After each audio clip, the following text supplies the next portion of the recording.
अखेर धर्मेंद्र प्रधान यांना राजीनामा द्यावाच लागला. मात्र त्यांच्या राजीनाम्याने हुरळून जाण्याची आवश्यकता नाही.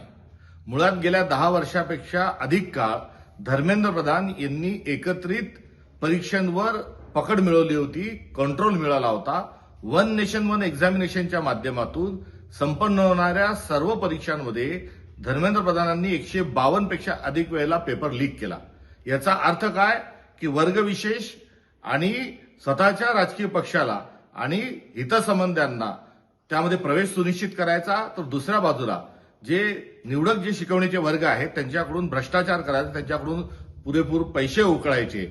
एकंदरीत नीट्सच्या एक्झामसाठी पालक जेवढा खर्च करतो तो भारत सरकारच्या 5 विभागांनी एवढं मोठं बजेट या संपूर्ण नीट एक्झामिनेशनचं असतं. यातला भ्रष्टाचाराचा मोठा पैसा एकीकडे धर्मेंद्र प्रधानांना मिळाला, तर स्वतःच्या जवळचे विचारांचे आणि वर्गविशेषची मुलं त्यामध्ये त्यांनी प्रवेश मिळवून दिलेला आहे. त्यामुळे हे रॅकेट या वर्षीच्या 71व्या वेळा नीटचा पेपर फुटल्या एवढं हे प्रकरण नाही.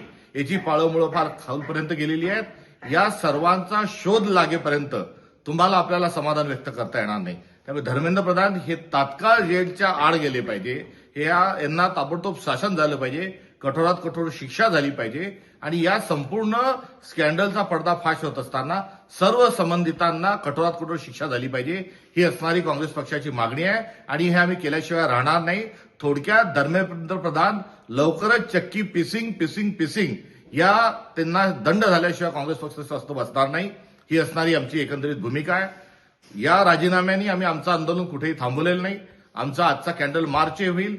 यासोबतच पुढे देखील आंदोलन सुरू राहील, कारण संसदेमध्ये मेरिटवर चर्चा झाली पाहिजे आणि जे काही मुद्दे विरोधक मांडणार आहेत, राहुल गांधी मांडणार आहेत, या सर्वांवर जबाबदारीनं त्या ठिकाणी उत्तर आलं पाहिजे. ही आमची मागणी आम्ही तशीच लावून धरलेली आहे. तथा देशभरामध्ये ज्या विद्यार्थ्यांवर जे गुन्हे दाखल झालेले आहेत या आंदोलनाच्या दरम्यान, हे सरसकट सर्व गुन्हे खारिज केल्याशिवाय आम्ही स्वस्थ बसणार नाही. त्यासाठी देखील आमचं आंदोलन हे सुरू राहणार आहे आणि यासोबतच या संपूर्ण प्रकरणाच्या अनुषंगानं देशाच्या पंतप्रधानांनी देशाची माफी मागावी. या आमच्या राहिलेल्या ज्या 3 मागण्या आहेत, या 3 मागण्यांकरता आमचं हे आंदोलन यापुढे असे सुरू राहील.